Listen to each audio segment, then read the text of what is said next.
The bandwidth for the Wild Boar Dog podcast this week was sponsored by Dougal's Den. dougalsden.co.uk. Amazing finds for the furry kind.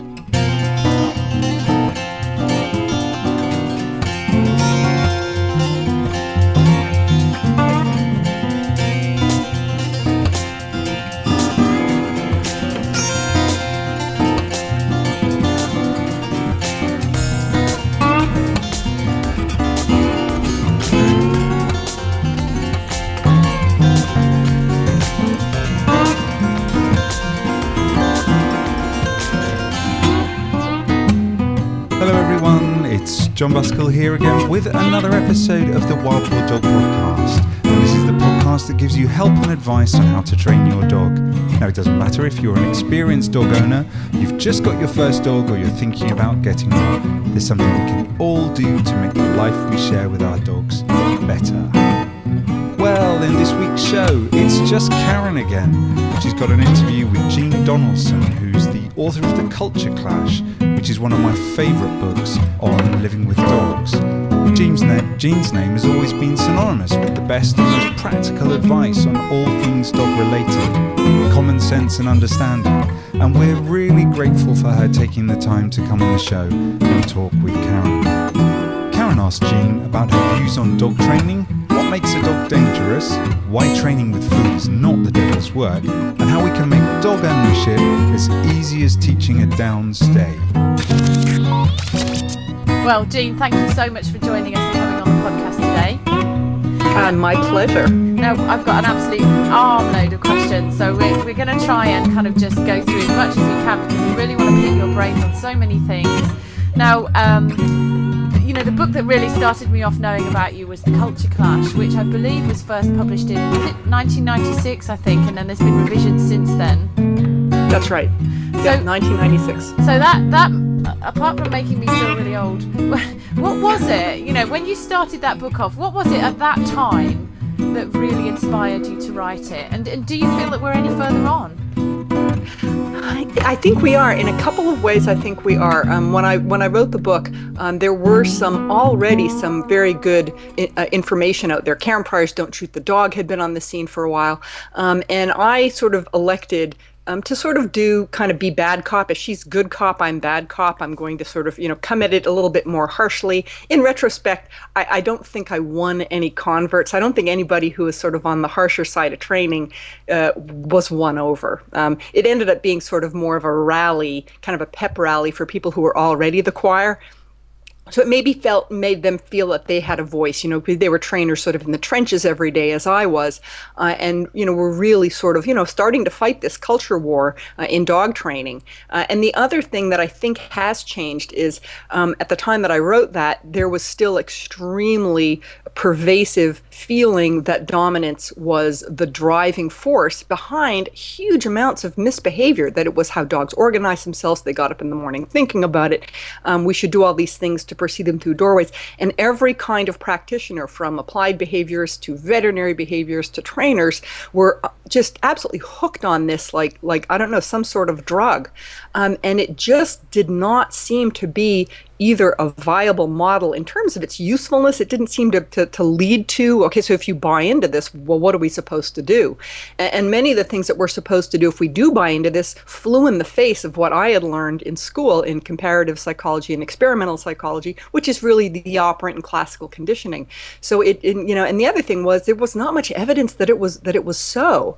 It seemed to be a very loose extrapolation from wolves, and the wolf biology literature was also kind of fraught with not perfect agreement. And so I was really agog that this whole set of professionals had just fallen for this idea of dominance. And I wanted to kind of push back against it. That's JONTUS So I do think, at that time, I was considered just crazy for even suggesting that it wasn't all about dominance. So I do think that's something that has changed, because now certainly veterinary behaviorists have stopped, banging that drum. Dog trainers are increasingly of the mind that is just not useful and probably not true.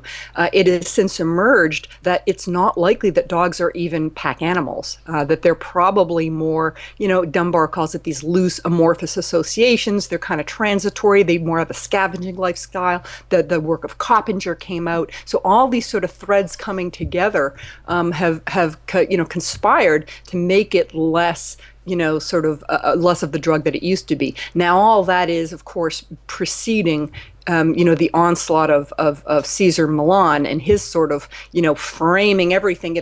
He proceeded to kind of put everything back 20 years. But I think his 15 minutes will be up. I mean, I think that's sort of a blip. Unlikely that that's going to have significant long-term, it's going to hurt dog trainers in the trenches, because we're going to have to answer dog owners who are going to pose the question, well, can you do it in 10 minutes like on TV by just pinning the dog to the ground with a metal collar? And then, of course, dog trainers are stuck, trying to compare them, be compared to reality TV. Yeah, absolutely. I mean, that's really interesting, because there's one thing that, it keeps coming back to. There's two things that really struck me when I first read The Culture Clash, and I think it's as fresh today, that, first of all, the dogs don't automatically understand our language.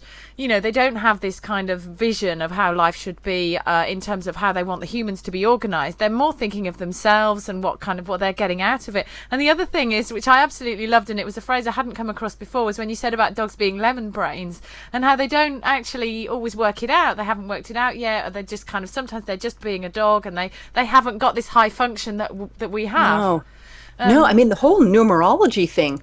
I mean, if you think about things like height dominance, this is sort of presuming that the dog, has this, assumes that, position vertically is sort of also correlated with an idea of ranking, which is sort of an abstract concept, or, order through doorways, that the order that one is sort of walking in line. I mean, these are actually kind of mathematical, if you think about it. And the thing that really incensed me was that I really so much worried that because dogs were being held up as these paragons of intellect, and they do have many strengths, that was what their value was based on. And I really wanted to defend them as they were, that, it really is like, taking, you, me, and normal women and comparing us to supermodels and saying that we're coming up short, airbrushed kind of, computer generated supermodels. That's not fair.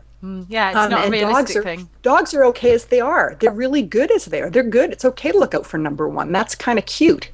So why is it, do you think then, that, this view on dominance, given the evidence we've had that David Meach has, actually sat on YouTube and said, he sat there and he said, no, it's not about that. We were looking at wolves in a different environment. So actually, I don't think that's right. And like you say, Coppinger's book, which is excellent, I'll put the link on the blog afterwards for everybody to have a look, is just mind-blowing. It's very interesting, that different angle. So why won't dominance, lie down and roll over? Why is it still there? Why is it so attractive when it's really quite, it's first of all inaccurate, and to me it can lead to some quite unpleasant behaviour. Yeah, it does. I mean, one of the alarming things is that it does serve as this convenient pretext to keep alive harsh training. And so I think there are a few things working. One is what I just said. If somebody is, for whatever psychological reason, predisposed to want to, subjugate dogs. In other words, no, I'm not going to use rewards. If I say do it, you're going to do it. And I do think psychologists need to get in here. Human psychologists need to start examining the question. It's no longer an information shortage. The information is out there. There's ample information on how to train effectively in a number of ways, including without using anything scary or painful, and get the job done. Then we have this issue where there are a number of trainers who are electing to not do that. And so that's a fascinating question. Why would anybody opt to do that when they don't have to? I mean, to me, that's far beyond sort of the scope of us. That we need sociologists and psychologists to look at personality factors, their upbringing. What is it that makes people want to do this? They clearly find something reinforcing in just having another animal bend to their will without having to reward. They shouldn't have to do it. The dog should just do it. I mean, if you surf some of these websites, the sit means sit. If I say it, you should do it. And somehow that's a paradigm, that's acceptable. I think it needs sort of a broader, look. So I think there's that the trainers who want to do that, they need to do it for some reason. But they also need a pretext. They're also very well aware that in the current marketplace of ideas, theirs is not a very popular one. The way our society goes in general, less and less violent, more and more rights for beings, gentler and gentler. You can't do to children what you used to be able to do. You can't do to the developmentally disabled what you used to be able to do. Dogs are a powerless group, and eventually it's going to be that you can't do to them. So these people are fighting for their lives. I do think they see the writing on the wall, but how are they going to fight for their lives? Are they going to say, well, yes, I do. I perfectly well understand that I could do it without frightening this dog or hurting this dog, but, it's a free country, so I just want to do that. That just wouldn't stand up in today's society. So they need to package it. And one way they can package it is they need to cling to this idea that you've got to keep this animal in his place. Otherwise, there will be mayhem. Okay, so that might be one reason. Another one is I think there's always a lag. I mean, it was just, I think, 3 or 4 years ago that I sat down, I had lunch with David Meach, and I asked him, because he's as puzzled by the continued fascination with dominance in the wolf behavior world as we are in the dog behavior world. And I said, why do you think this has got such legs? And he said he really didn't. I said, I have no idea. So since then, I've sort of speculated, and one of the things that has made me wonder is humans, I think, in terms of our evolutionary biology, there is a lot of adaptive value, a lot of a selective advantage, especially for males, in having status. Okay, if you look at personal ads, women will typically advertise in indirect ways. They'll be advertising fertility, so signs of youth, signs of fertility, signs of health. Okay, because this is what works. So we still have the same brain as did, the hunter-gatherers. We've only had, agriculture for 5,000 to 10,000 years. Before that, we were hunter-gatherers. And so, just this for the same reason that we crave fats and sweets, we still have some software in our brains. So, men are looking for fertility, and women in the mating game, we're looking for resources, because we're the ones who make the big investment. When we bear offspring, we've got the limited reproductive potential. So we're the ones doing the selecting. So in terms of sexual selection theory, males need to sell, that they have resources. So they will, they'll often, big cars and nice watches, they'll often try to appear as though they can offer more resources than they can. And this gets very much at the idea of status, the corner office, having a good job, being higher up, being stronger, able to dominate other males. So I think very deep in the psyche of humans is this idea that dominance matters. And if you look at our nearest primate relative, chimpanzees, they're extremely hierarchical. I mean, they're very into dominance for dominance sake. And so it could be that because we're so into it, we can't even conceive of a being who isn't into it. Yeah, How absolutely. couldn't somebody be into it? It's so self-evidently important. And we live with dogs, and dogs are doing things, so it's pretty natural to project our own motivations. This is why the dog is doing that, because that's why I would do that. Okay, yeah. so I think that might also be at play to an extent. But once again, I think in terms of the immediate causation, we need psychologists in here to find out what is driving people to hurt dogs when they don't need to. That is the question. And also the fact that people will go along with it as well, because that's something that I've come across. I had a call the other day, a lady, she's had a containment fence built around her property, and she wanted me to go over and teach the dog with the shock collar. And when I explained the function of the shock collar, she was really upset, because the basis on which she bought this thing was completely different. Oh, but it makes a beep, and I had to explain, no, it has to have a pain aspect, otherwise the dog's not going to be moved away from the fence. There was no visual signals there at all. And I said, so therefore your dog's going to have multiple shocks for it to understand the boundary. And she was like, I don't know, I can't believe that. The guy was so nice, he was so, so I don't think people are stupid in that way. I think they know, and they have a pet as a companion. That's what the dog, to most of my clients certainly, that's what it's for. So kind of moving on from that, I mean, one of the things I often get asked, and the biggest complaint I get from clients is, when not from my clients to me, but from people who want to find a good trainer, how do they know what to look for? And it's easy to sort of find out, do they do dominance or not, but there's a lot more nuance in there, I think. So in your eyes, what would you look for in a good trainer? What kind of thing are you really looking for? It's tough. I mean, eventually, hopefully, we will have licensing. I know in your country, you're actually a little bit closer to having mandatory educational requirements.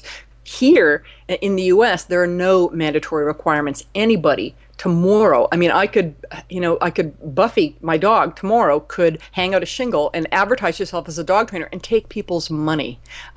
It's really kind of sad. And so it is incredibly buyer beware. So until there is mandatory licensing in place, people need to be extremely cautious. So a couple of things. One is they can try and shoot for trainers who've obtained some of the optional designations, things like CPDT, CDBCs, trainers who, in other words, trainers who have made a demonstration that they would like to have some education rather than just, I woke up this morning and I'm a dog trainer, or I've been doing it for 30 years this way, I know what I'm doing. That's a good sign. And the other thing they should do when interviewing trainers is they should really seek transparency and motivation. Just like your poor hapless woman who was sold a shock system without knowing it. The people who are purveying this stuff and trying to sell this stuff are very well aware that if they say, yeah, I'm selling a thing that's going to shock your dog, they're not going to have buyers. And so the owners are going to have to currently take it upon themselves to say, how do you plan to motivate my dog? And if they get any variation on, I'm going to tailor it to the individual animal, and we're going to use his desire to please, or we're going to use leadership. If you get any of those weasel words, okay, dig deeper. Say, how exactly do you plan to motivate my dog? If he gets it right, what will happen to him? If he gets it wrong, what will happen to him? And then if you keep asking, if you keep not getting answers, I would, turn around and leave. But what they're looking for, you're going to get either one of two things. You're either going to get some sort of collar and leash system, or yelling, screaming, slapping, that whole camp, or you're going to get trainers who are motivating with food and toys. Everybody uses praise. Praise is not going to help us. So if somebody says, well, I'm going to use praise, all trainers use that, and all trainers know that that's not going to get the whole job done.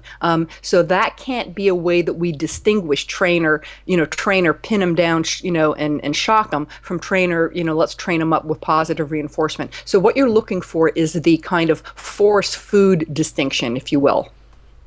So I noticed in your blog about, you had kind of like this great chart, and it was something that you'd drawn about, how at one end you have one kind of reinforcement, which I believe was praise, and then the other end food, and then this whole attitude towards food that it's kind of some awful thing that shouldn't be used, and it's an excuse, and if you use it then you really don't know what you're doing. How are you going to stop a red zone dog with a cookie and all this kind of thing, and almost like people apologizing for using it, and why is that attitude? What is wrong with it? What's wrong with using food? Surely it's a really cheap way for us humans to get a behavior that's really valuable, isn't it? It is. I mean, it's the most powerful motivator in animal training. The fact that it's, it could be that because it's so powerful, that those who would want to use force need to keep it a secret how powerful food is as a motivator, to maintain their market share. Now, maybe they're not doing this consciously,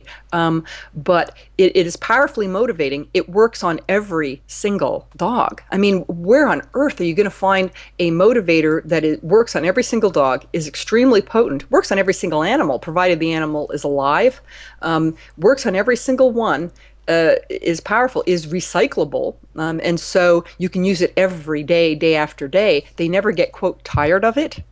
They always have to eat. So it is kind of puzzling, and you can get every single conceivable task done, and it comes with these just otherworldly, terrifically good side effects where, even if you're just training sit, at the conclusion of it, for no extra effort, you have a dog who now likes training better, likes your hands better, likes the setup.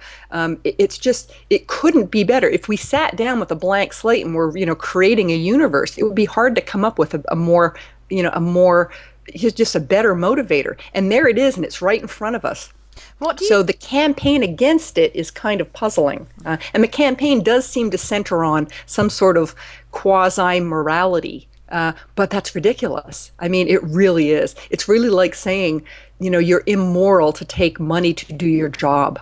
You should do your job for free. No, that's just not how the world works. But I really think that people are adult enough to understand that there isn't free lunch in the universe. And any healthy living organism is going to need to have a cost-benefit analysis that's favorable in order for them to do things that are meaningless to them, such as sitting, such as coming when called, such as these things that for dogs they're not at all apparently useful. So we want dogs to do our stuff. If we want dogs to do our stuff, they need to be paid, and that's okay. And this is the thing. At the end of food train, I can show you 100 food-trained dogs and then show you 100, praise-trained dogs or trained with a more virtuous motivator. And the ones that are food-trained are not going to be axe murderers. They're not going to be lesser individuals. There's not going to be any discernible difference. They might like hands a little bit better, but I would say that's a good thing, not a bad thing. So it is puzzling. So I don't know if and I don't think it's always being orchestrated by our adversaries either. I think people in general still hold up an idea, and it's kind of a narcissistic idea that of all the things in the universe, okay, so my kids aren't going to worship me, and okay, my wife isn't going to worship me, and my husband's not going to worship me, my friends don't worship me.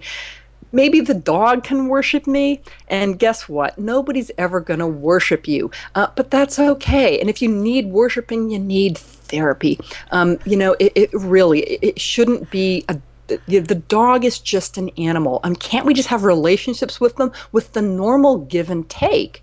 With any of my friends, if I do a favor, we do favors back. There's a certain amount of reciprocism, which is okay, and makes me want to be altruistic. And our dogs do love us, and they are bonded to us, but it doesn't mean that they're just going to, for free, do all the stuff that we want them to do. Yeah. And I think that's part of it. Yeah, or that they should have to do it for free. And I think also one of the things that if you use food as a training aid, which it clearly is extremely important, and there are other intrinsic rewards that the dog gets along to, so eventually you don't need to use so much food, but I do believe you can't get rid of it altogether. You don't always have to use it every time, because that's not the point. And why would you, this idea that why would we want to? Why are we never talking about getting rid of the other intrinsic reward?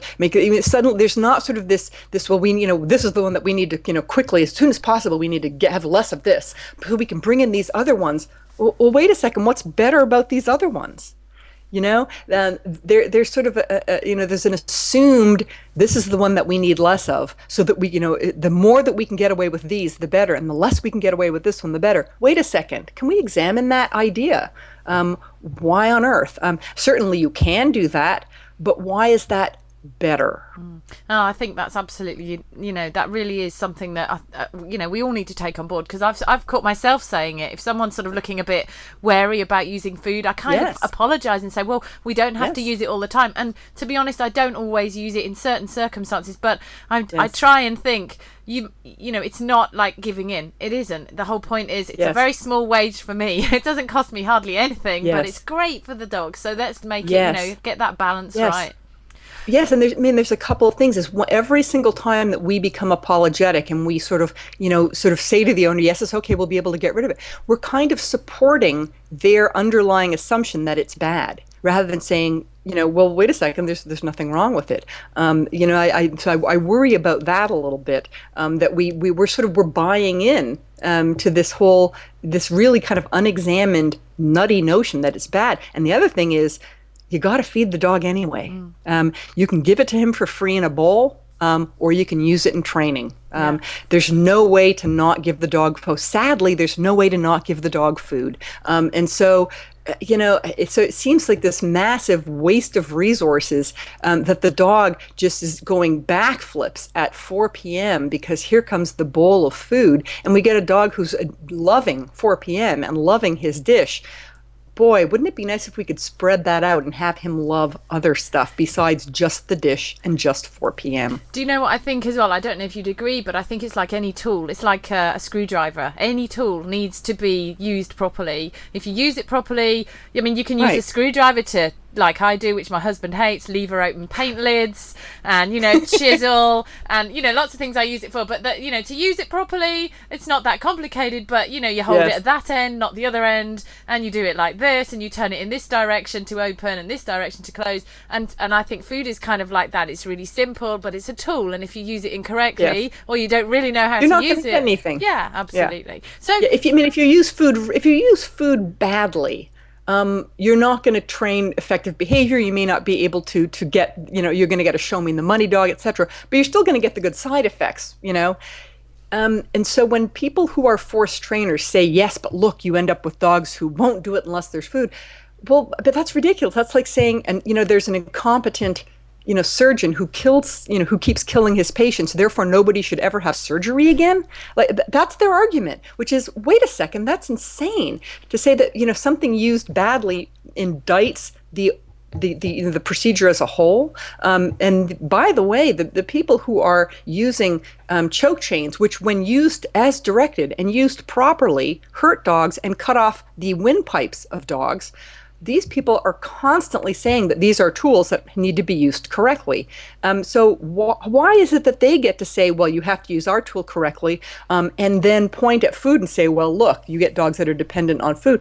How come they can use straw man arguments and we can't? And plus, how come their thing, when used as directed, is painful, has negative side effects, and can harm and injure and kill dogs? I've never once killed a dog with a piece of food. Not yet, anyway. Let's hope not. No. So if you, I mean, a lot of our listeners are dog owners themselves. So and you know, in my experience, people worry that their dog doesn't have a huge repertoire. So what I try and say is that they need a toolkit themselves. So from your point of view, if you had to pick 5 things that every dog owner should teach at home or in class, you don't have to go to a class, you know, you can teach things at home, there's no reason why not. What would those 5 things be that every dog owner should really concentrate on teaching? Or 3 or 1 if you think that's better. I like a down or a downstay, and it doesn't have to be for long durations, and it doesn't have to be at a distance. But I think a dog should be able to, you know, lie down and practice the dog lying down when you would like the dog to be lying down, such as at mealtime, such as when there are guests, etc. So, I mean, I like that as a behavior to train. I mean, I enjoy teaching retrieves. I think it's very instructive. I'm not sure that's something that most owners want or need, but if they were a keen owner, I think that's something that's kind of fun to teach and can be done, and they can use clickers and they can learn about that whole technology of using conditioned reinforcers, which I think is helpful. You know, pulling on a leash doesn't really need to be taught because we can manage that with the various equipment options. At coming when called, I would say I would certainly, you know, install that one. So I would install a downstay, coming when called, probably a leave it, you know, don't touch command is a handy one to have. Beyond that, I would say then it would be, you know, so what do people want to teach? Because I think, you know, it used to be that dog trainers, we dictated what, you know, rather than just helping people meet their goals, it used to be that we would say, you know, you should teach your dog to do this, this, this, this, and this, and he shouldn't be allowed to sleep on the bed. We would dictate to the owner the lifestyle, and then once the dog owner was gone, the owner would then go about their normal life. And then, you know, in other words, we drove owners underground about this. Tug is a great example. You know, so I think it would be good if ask owners, what would you like him to be able to do, and then help them train what they want, because if they want it, they're going to use it. And second of all, they're going to be more motivated. They're going to actually practice. So, you know, I'd be wary about doing too much dictatorial, all dogs should do this. I'm not sure that is really the role of dog trainers anymore.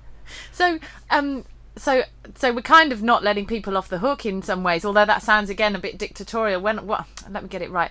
What I mean is, you know, you go to a class and this week we're going to teach this, this, and this, and next week we're going to teach that, and that. And what it might be better to say is, let's focus this is why I focus on one-to-ones myself. I don't do classes because I just found that everyone's needs were different. But if we picked maybe a handful of, okay, this is really what we're going to work on, we're going to perfect it over the next few weeks, then they have a really good social companion. Yes. Yeah. So agreed. So, okay, so you've worked with dogs for a long, long time, and I've been asked this question. It's a bit of a weird question, and it's not, there's no hidden message in here, but do you ever see a dog that you really don't like? Because we do invest emotionally in dogs, and sometimes, like with people, Do you ever get that feeling of a dog that you really just think, I don't really like this dog? I'm not saying about the owner. So keep that separate. Yes. What do you think? Yes, over the years, I have occasionally met dogs that I don't like, and I've occasionally met dogs that I like less. The dogs that I don't like, I usually like them better if I get to know them a bit. But I would be lying if I said I love all dogs. Certainly, some dogs get to me more. I mean, and everybody, all the people I know anyway, they have types. I love this type, and it might be a body type, it might be a behavior type, or a combination. Occasionally, and it's just like people. You meet some people, and you don't like everybody the same. And I think there are possibly dog trainers who love all dogs, and I think that's tremendous.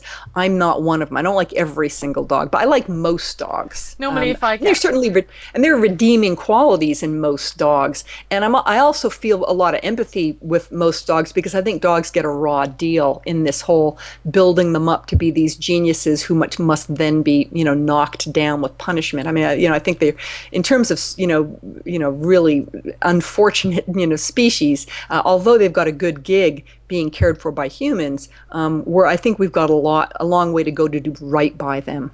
So if we were to pick like a dog breed or a type and give it a bad image, what would we need to do to it? Because there's a lot of bad image dogs out there, aren't there?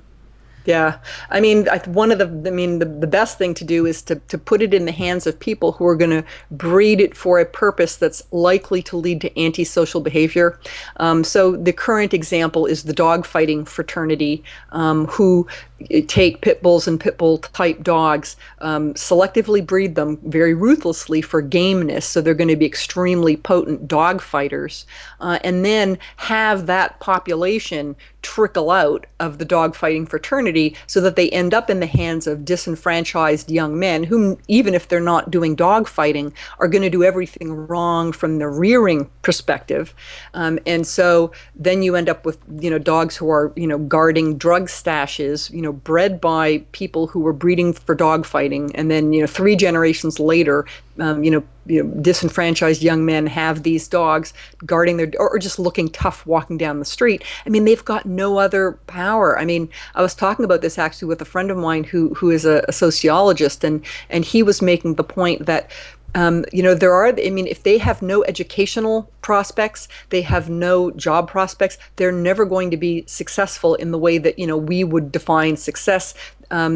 The one thing they can do is they can purchase for $200 a dog with a really scary look, and then, do what they can to make it meaner. And so I really feel for those dogs. And so that recipe, so let's say tomorrow we banned pit bulls worldwide, there's still going to be, people who want to engage in yucky sports with dogs. They'll find some breed, they'll selectively breed them to be yucky, then they'll fall into the hands of disenfranchised young men who still have no way of having power, but they could get a tough-looking dog, and so it would just keep going. So I think until we address the supply and demand thing there, I don't think breed bans are the answer, because we're not getting at the real problem. There's always going to be a demand. If there's a demand, there will be a supply, and it doesn't take too many generations to breed for whatever extreme characteristic you want, and then you can rear them to be to add to that. So it's not a genetics environment argument. You can do both. You can conspire with both, just as we'd like to conspire with both to make really good dogs who are bred to be super duper friendly, and we rear them. We have early socialization. We do everything right to make them super duper friendly. You can do the opposite, and this is what's going on. And unfortunately, as these things do with dogs as well, and with people, they generalise. So I don't know about in the US, but over here, the poor old Staffordshire Bull Terrier has a terrible time now, and they are such terrific dogs, but they have people think that they're pit bulls. I've been out training with owners, and they've got these beautiful dogs, and people will actually shout in the street, "Is that a pit bull? Is it?" And that's a shame. It's terrible, because they're English muscular dogs, are nice, and they don't look like pit bulls either, which is the really interesting thing. Yeah, English, that is. I mean, in terms of unfortunate sort of breed to get lumped in there, English Staffies, as you say, they don't act like them and they don't look like them. So maybe it'd be, the English Staffy people should perhaps take it on themselves to do a campaign of, well, this is not an English Staffy, this is, you know. Yeah, and absolutely. Well, there are. They are. I mean, but they're sort of small pockets of people. There's a lot of staffies in rescue, people getting them for the wrong reasons, and lots of, you know, they're a kind of semi-tough dog because they're not really big. So they're sort of a little bit less than a Rottweiler or a German Shepherd, which used to be the kind of tough image dog. And again, they get a bad press too, and it's just so unwarranted. So, okay, so moving on from that a little bit. Now, I know that you have the Academy of Dog Trainers, and you are like the director and the primary instructor of that. And we talked a little bit about it before we started the interview. So I really want to know what's happening with that. Is that something that everyone can be a part of? What's the aim of the Academy?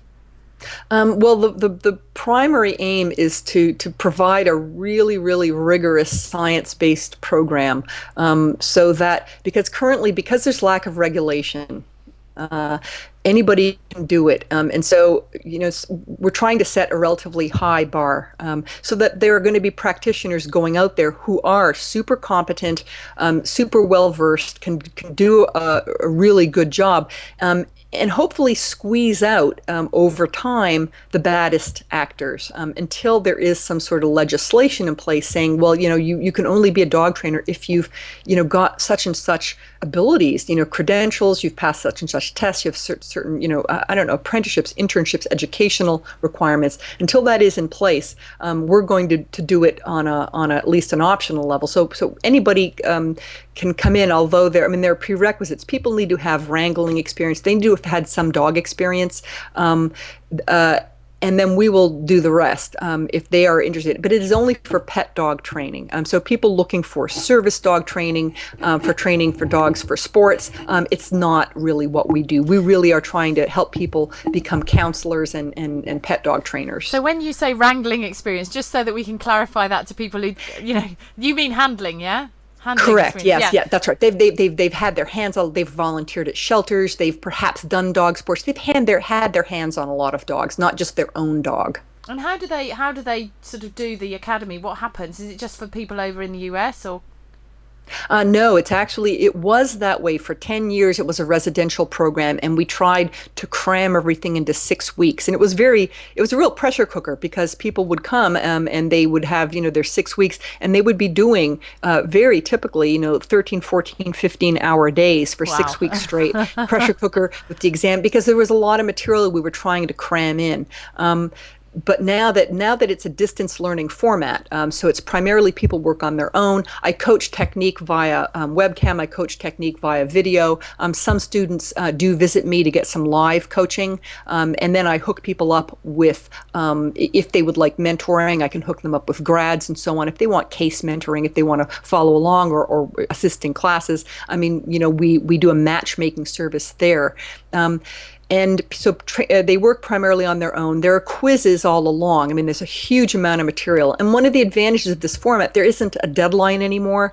Students can remain in the program as long as it takes for them to do and redo, process, discuss, you know, do quizzes, go back and redo material until they're really, really fluent and their training technique is up to scratch. Then they can attempt the exam. And so this way I've been able to put back in some of the material that inevitably had to be dropped before because of the 6-week kind of sprint format. So I've got students in the program now who've been in for a few months, and they're just, you know, they're still sort of towards the beginning, and they're doing really beautifully. And so I quite like having the time pressure lifted. I think it really is conducive to learning. Some of the people are then able to also maintain their other activities. There's some people who actually are still working, and they're doing the academy in their spare time. So they're able to transition. So far it's working pretty well. Yeah, because I mean, dog training is quite a sexy career over here at the moment. A lot of people just sort of dropping what they're doing and, you know, saying, "Oh, I think I want to go and work with animals." And you have to try and explain to them that they're going to be working with people. Actually, is going to be the bigger part of it. So when it's distance learning, then I mean, the obvious question is how, you know, obviously they have to have some practical experience that you monitor, but what, you know, say for example I was on the course and I kind of telling you and ticking all the boxes and saying all the right things, how would you know that I could actually handle a dog? Would I have to video that and send it over? How do you handle that side of things? You mean as a prerequisite to get in, or while you're in the program? Kind of both, I guess. It's just the question I always have with distance learning when it's anything to do with a practical skill, you know. Right. So student, if you were a student in the program, I would be, on a regular basis, you're going to get a whole bunch of course material, including sort of here's how I would like you to train. You get training plans and video examples, which are pretty extensive. That's one of the ways I needed to mitigate this format. When it was the 6-week format, we had limited hours in a day, and people had to get and do their other assignments and train, and there was lecture. And so they would get these kind of quickie demonstrations, and then we would get in there and start coaching them. Because of the time pressure being lifted, I put in much more extensive demonstrations of from start to finish. Here's how to train this behavior with narration, and these are the important points. Now you go do it, and here's the training plans to do it, and here's how I would like you to do it. And what you would do is you'd go about that, and then I would want to see on a reasonably regular basis how you're doing. You would either upload to Vimeo or one of those sites video, and then I would critique it. So I would send back to you, at 2 minutes 15, you did this, which was excellent. You did this, which was good, and then overall comments. I would sort of do a critique if it was by video. If it was by webcam, I would coach you live. So because you're in the UK, you can't come to me. So I can't do that live. So you'd have your webcam on just with the dog you're working on, and it would be at the time that you're having a problem. So you might be working on your own, and occasionally we'd correspond. You'd say, this is where I'm at, and this is going well, and I might tweak things. But if you ran into a problem or I needed to see you, you just stick the webcam on or a video camera on and hook it up to the computer, and I would coach you live and say, okay, this is what you need to do. Here's what's going on. Isn't our technology awesome nowadays? Wow. I could just video it from the other side of the world. How amazing. I know. So just to sort of I suppose bring things together, we've talked a lot about the different attitudes towards dogs and the different sort of feelings that we have as trainers ourselves, and maybe how owners might feel.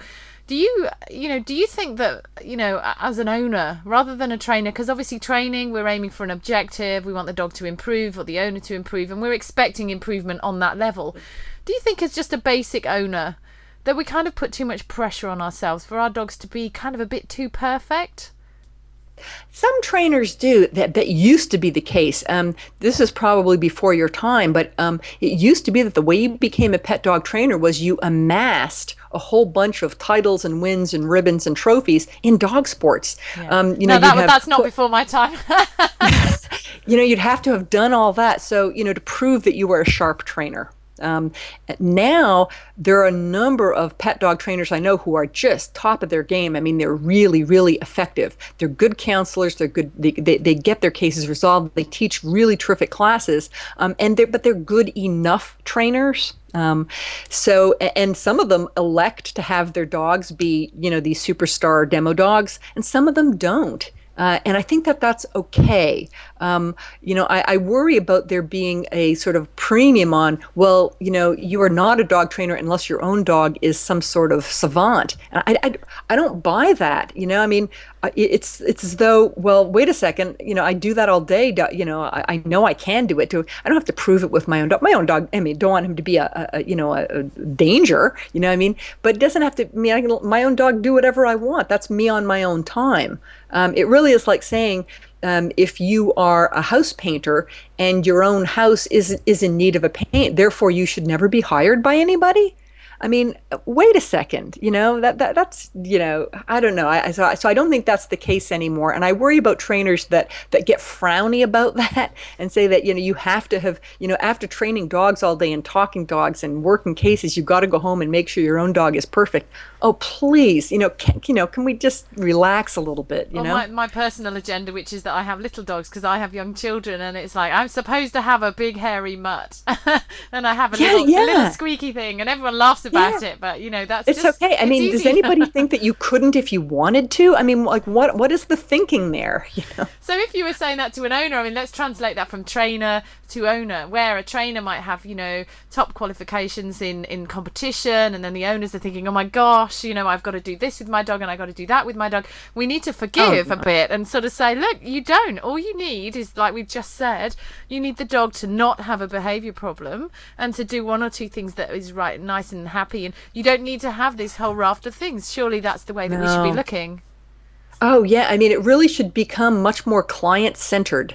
We are going in there to try and improve this relationship. So if there are not public safety concerns, so if the dog is not dangerous, and nobody's being put at risk, the owner can live with their dog any way they want. If they would like the dog on the bed, terrific. If they don't care if the dog steals food off the counter, terrific. If they don't care if I mean, I really don't think we should be the dictators. Now, I'm not saying that, therefore, I think that permissive is always good. If somebody doesn't want to be permissive, that's fine. If somebody wants tremendous control of their dog, let's help you get there.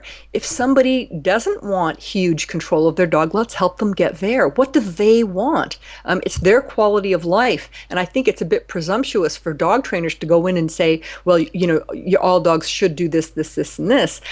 I mean, I really think we're pet dog trainers. We're not trying, we don't have the standard is what the client says. We do have an obligation if there's a public safety concern, or a dog quality of life issue. If there's a dog quality of life issue, I do think we are obligated to intervene, whether the owner wants us to or not. And if there's a public safety issue, we need to intervene. If somebody's being remiss in failing to modify the behavior of a dog that could bite somebody, that's very different. But aside from that, it's their dog, it's their life, it's their home. Let's not meddle. Let's help them rather than be, these kind of dictators. Yeah, that's just brilliant. Thank you, Jean. Thank you so much for coming on the podcast and talking to us about that. It's absolutely been fascinating listening to you, and I wish you well with the Academy for Dog Trainers. As I said to everyone, I will put the links on for some of Jean's books, which are really inspiring and also quite a comfort if it's something that you kind of already believe. There's so many books out there, and I think it's quite nice to have ones that are recommended to be, this is our kind of mindset for the future. Even though, like I say, coming back to the Culture Clash, it was published a long time ago. It really was at the time a revolutionary book, and it hasn't, in my opinion, hasn't dated. And I really, sorry, I'm sucking up now, but I just think it's one of those really good books. That's very kind. And so thank you so much for coming on the podcast. It's my great pleasure, Karen. Thank you for having a podcast. Thank you. So that's about it for this week. I hope you're enjoying some sunshine wherever you are. It's wonderful here in Stockholm right now, and I'm enjoying walks with Aggie, Winnie and Tia, my mischievous basset hounds. I'm going down to Vårgårda on Thursday to pick up Stan and Digby, who'll be back at the kennel after spending 3 weeks visiting their sister and cousin at my friend Elsa's country farm. Now remember, if you have any feedback on Karen's interview with Jean, if you've got any comments about the show or questions, please get in touch. We really love hearing from you. And you can contact Karen on Twitter, and that's twitter.com/wildpaw. Or you can get in touch with me at twitter.com/John Buskell, and that's JONBUSCALL. We also love getting emails from you, and you can email us at podcast@intellidogs.com. Now, one of the most important things if you're a regular listener of the show, apart from getting involved with your comments and emails, is if you could write us a review on iTunes. Reviews on iTunes are one of the best ways, it's a recommendation, one of the best ways of growing our community and sharing the help and ideas that the show brings to more people who are interested in dogs and improving the life we share with our dogs. So I'd love it if you went along to iTunes and wrote us a review. And remember, if you're looking for more in-depth training advice, why not build your own dog training manual tailored to your needs? And that's at Karen's website, www.intellidogs.com. So until next time, when I hope to be back talking with Karen, just the two of us, be nice to your woofs. If you need a new website or online marketing services, including a podcast, please contact me at jontusmedia.com. That's JONTUS media.com.